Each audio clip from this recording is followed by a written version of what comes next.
ജാക്കറ്റും പോക്കറ്റൊക്കെ സെറ്റാക്കി ഞങ്ങൾ ഇറങ്ങി. അപ്പോഴേ എൻ്റെ മനസ്സിലിങ്ങനെ തോന്നിയിരുന്നു എന്തോ വലുത് വരാനിരിക്കുന്നു എന്നുള്ളത്.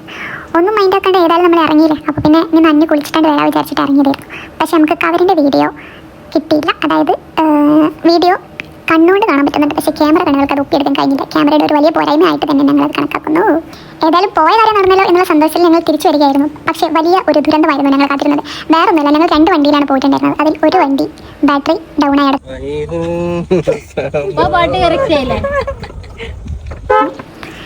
അപ്പോൾ ഒരു നോമ്പ് കാലത്തായിരുന്നു ഞങ്ങൾ പോയിട്ടുണ്ടായിരുന്നു. അപ്പോൾ തന്നെ നിങ്ങൾക്ക് നിങ്ങളുടെ മടിൻ്റെ ഒരു ഊക്ക് നിങ്ങൾക്ക് മനസ്സിലാക്കാം. അന്ന് എടുത്ത വീഡിയോ ഞാൻ എഡിറ്റ് ചെയ്ത് തുടങ്ങുന്നത് ഇന്നാണ്.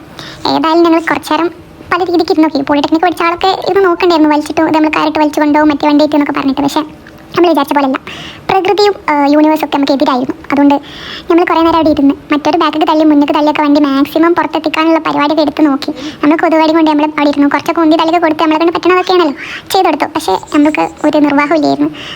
ഓട്ടോമൊബൈൽ പഠിച്ചവരും പോളിടെക്നിക് പഠിച്ചവരൊക്കെ തലകുത്തി നിന്നിട്ടും പരിപാടി നടക്കണില്ല.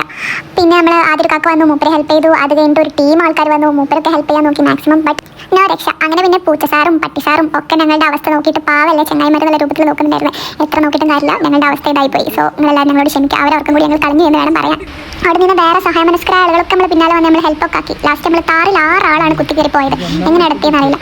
നോമ്പായതുകൊണ്ടും സുബൈബാൻ കൊടുക്കാനായി എന്നുള്ളത് കൊണ്ടും നമുക്ക് തിന്നുക എന്നത് നിർബന്ധമായതിനെ നമ്മൾ ഒരു ഷോപ്പ് കയറി ഫുഡൊക്കെ കഴിച്ചു.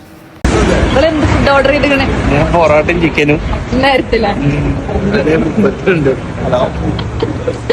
കുറെ കാലം തിന്നാൻ കിട്ടാത്തവർക്ക് എന്തോ തിന്നാൻ കിട്ടിയ പോലെയായിരുന്നു ഞങ്ങളുടെ പ്രകൃത. അവിടുത്തെ കാക്ക നല്ല സന്തോഷിക്കണം. കാരണം ഓർഡർ ചെയ്തു. വേറെ ഒന്നുമല്ല, ബാങ്ക് ഇപ്പോൾ കൊടുക്കലോ ഞങ്ങൾക്ക് ഇനി തിന്നാൻ പറ്റില്ലല്ലോ എന്നുള്ള ബേജാറുണ്ട്. 5ാമത്തെ പൊറോട്ട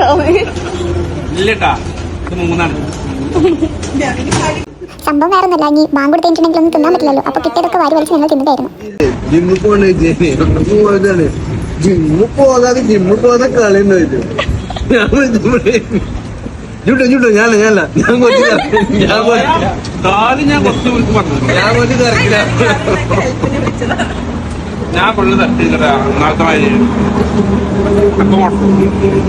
ഏതായാലും ഭക്ഷണം കിട്ടിയ സന്തോഷത്തിലും ബാക്കി എല്ലാ വേദനകളും മറന്ന് ഞങ്ങൾ ആ ദിവസം അങ്ങനെ കഴിച്ചു കൂട്ടി.